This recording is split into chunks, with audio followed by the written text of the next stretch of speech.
As time passed, you and Tamio would switch between talking and not talking. Why? Because your beautiful aunt is a CEO of a huge company. So she was bound to be called and talked by different people in business matters. You looked at Tamio, who was talking to a group of people. Wow, she's so elegant, professional, and pretty, you thought. You then glanced at a huge window beside you. There a fucking natural pond outside? You were in disbelief as you saw the pond. You then looked at Tamio, then looked at the pond again. I'm sure she wouldn't mind if I leave for a moment. I'll be back soon anyways. You mumbled as you soon left to head to the pond. You soon arrived. Oh, it is actually a river pond? You looked at the river pond in awe. Its natural river pond. You then stared at it and saw your reflection. Huh. It looks so deep. Maybe it just looks like that because it's nighttime, you commented. You wondered if there was koi fish and started looking for it. Yin, what are you doing here? A voice spoke out. You turned to see Akaza. Oh, Sir Akaza, I was just... You screamed as you felt someone push you, even if you couldn't see anyone close to you. You felt an unknown force push you inside the pond. Akaza's eyes widened as he quickly ran up to you. You then felt a hand drag you down into the pond. How fucking deep is this? You thought as you started panicking. You quickly looked at your feet to see no one. Nothing but darkness was at the bottom of the pond. And that hand you felt that was pulling on your feet wasn't even there. That was so familiar to what happened to you at the beach. Yin! Akaza shouted. Fuck. Why isn't she swimming up yet? He added as he ran his hand through his hair. After a second of contemplating, he removed his jacket of his suit and his shoes in under 3 seconds and didn't hesitate to dive inside the pond. As soon as he saw you, he was quick to grab you by the wrist and swim up. The two of you caught your breath as you helplessly clutched onto him. Soon the two of you were out of the pond. Before you could even speak, Akaza bent to you. Are you okay? How are you feeling? Are you hurt anywhere? Why didn't you swim up? You were bombarded with questions from Akaza. I'm okay, Sir Akaza. Thank you. I'm also not hurt anywhere. And I tried to swim up, but as you felt your hands tremble just by remembering the sensation. Akaza quickly hugged you. You were surprised that he hugged you. Be careful next time. Akaza whispered as he hugged you tighter. He doesn't know why. He doesn't know how. But you're grown so important to him that he felt his world fall apart when you fell into the pond. Oh, innocent Yin. Akaza will now treat you as if you're a porcelain doll. Someone so fragile, so important to him.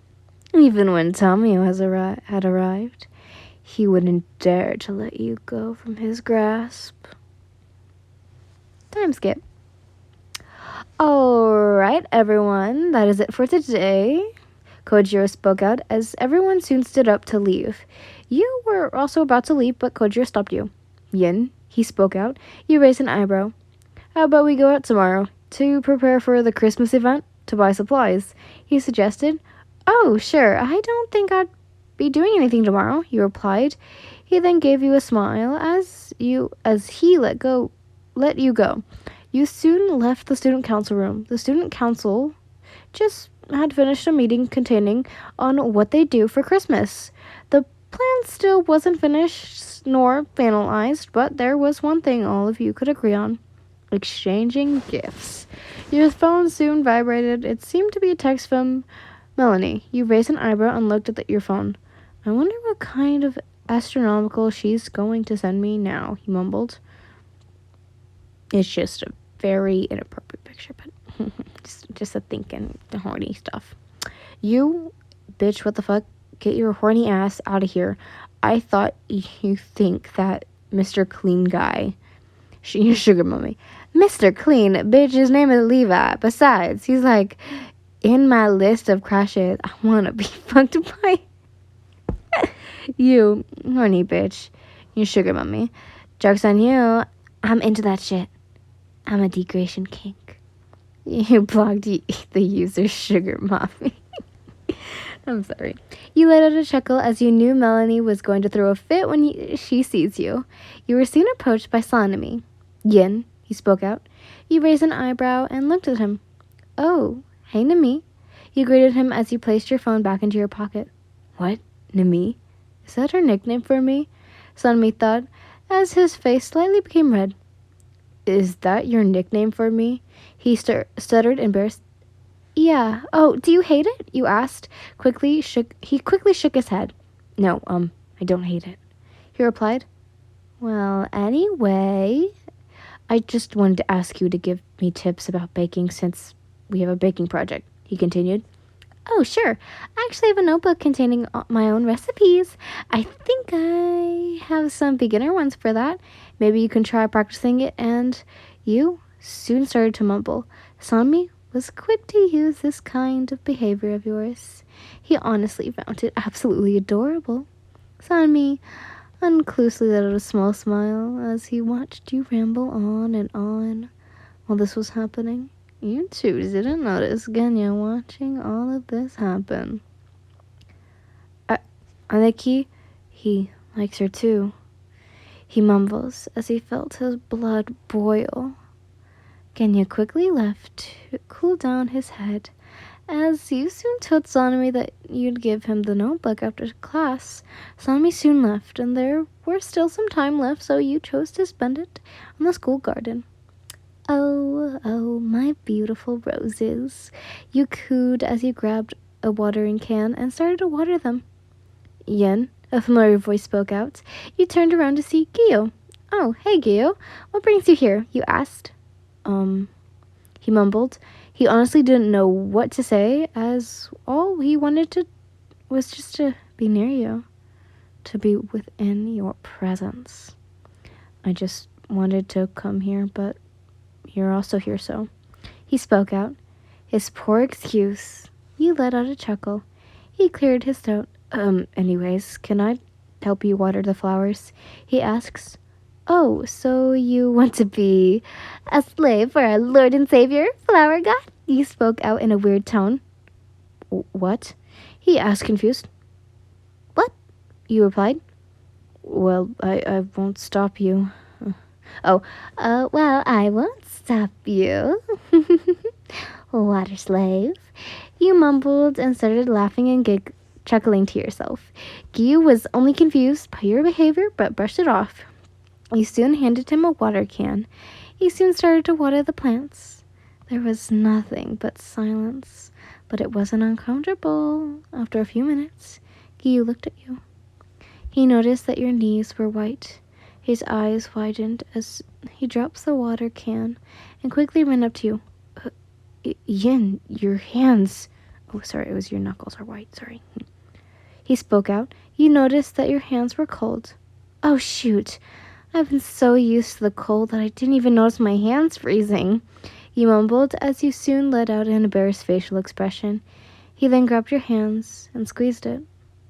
Wow, his hands are strikingly warm, you thought. He soon focused on warming up your hands with his. He was focused on that. You couldn't help but notice his adorable focused facial expression. But while all that was happening, the two of you were being watched. Ugh. Damn, I'm so jealous of them holding hands before marriage. Achilles mumbles. Bro, you want to hold hands? I think Procles asks. Huh, why? Elicles asks, confused. So I can warm up your hands, bro? I don't want you to get it sick, bro. Patrocles replied. Bro, I'll also warm up yours. Adocles replied. Bro. Procles spoke out, touched by the words of his best friend. Bro. Achilles replied. Let's sit next to each other while being proud.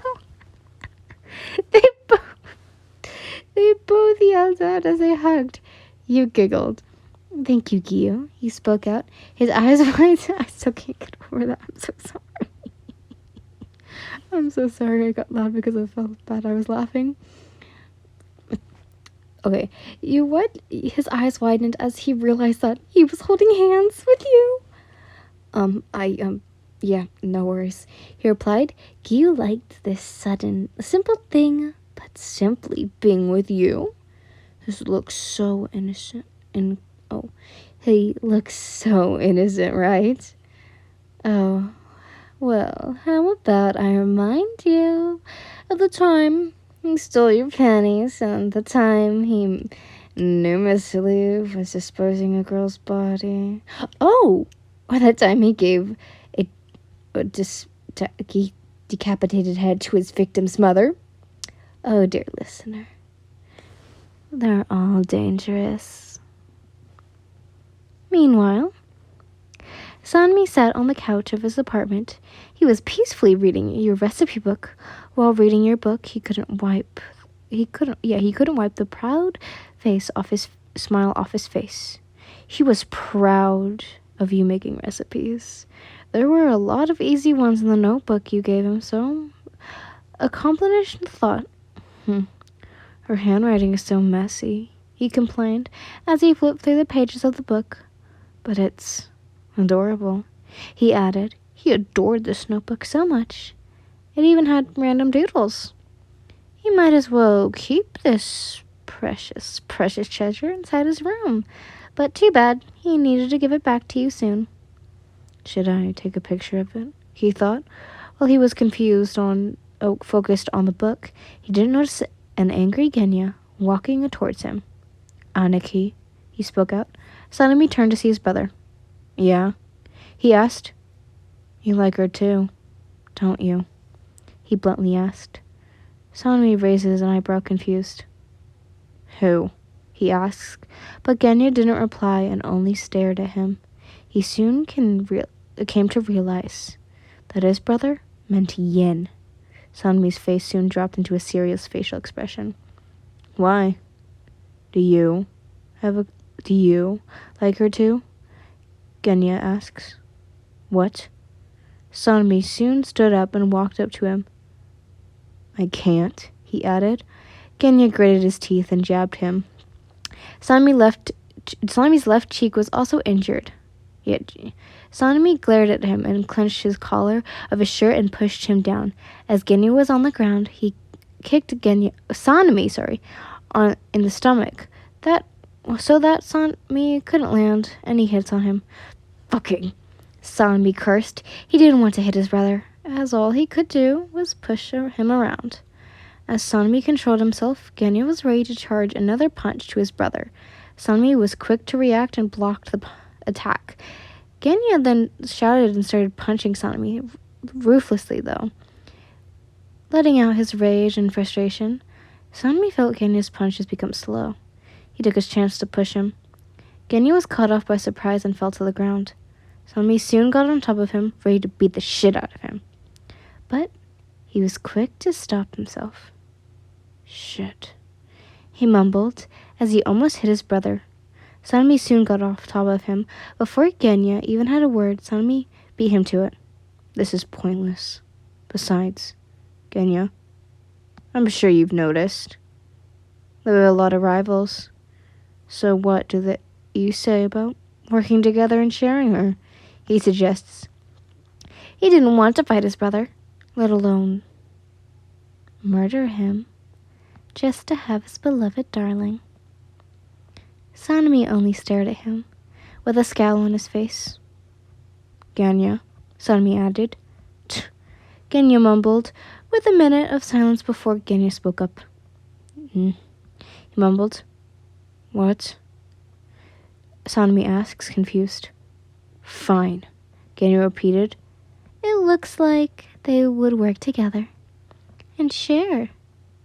Well, there's always this saying that parents say, siblings should share, their beloved belongings. Yin, a familiar voice spoke out. You turned to see Kojiro. Oh, hey Kojiro. You greeted him with a small smile. Are you ready to leave? He asks. You nodded your head. Yep. Where should we head first? You ask. How about the mall? It's quite close to us, and there are a lot of art supplies stores there, he suggested. Oh, sure. Let's head there. You spoke out. The two of you conversed as you both headed to the mall. As the two of you talked, you couldn't help but notice his outfit. His hair was loose, and he was wearing a cap.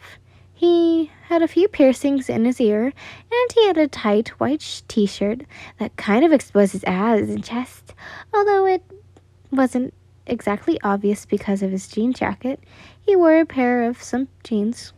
He kind of looks like a bad boy, while I look homeless, you thought as you even stared at his zipped-up puffy jacket with a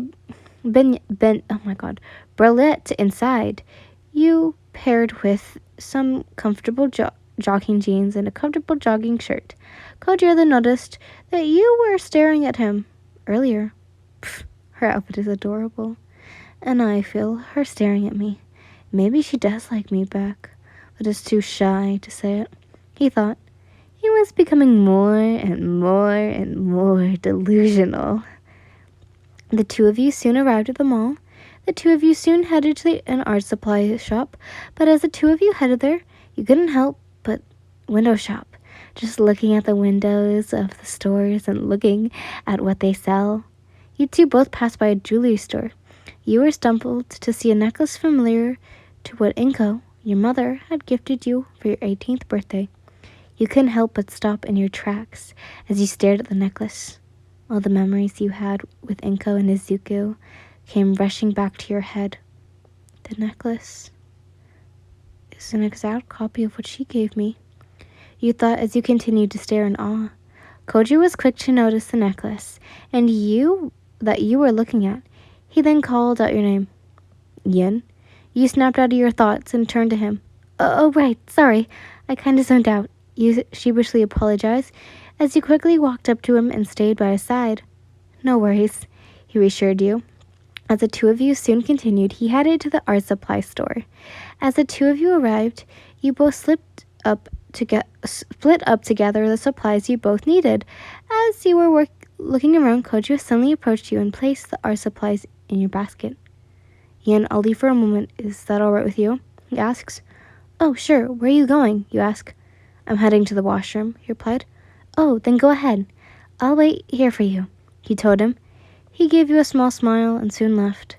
I wonder what I should use, you spoke out as you continued to mumble to yourself. After a few minutes, Kojo had already came back. Oh, great. Just in time. I finished grabbing the art supplies we need. All we need to do is pay now, you told him.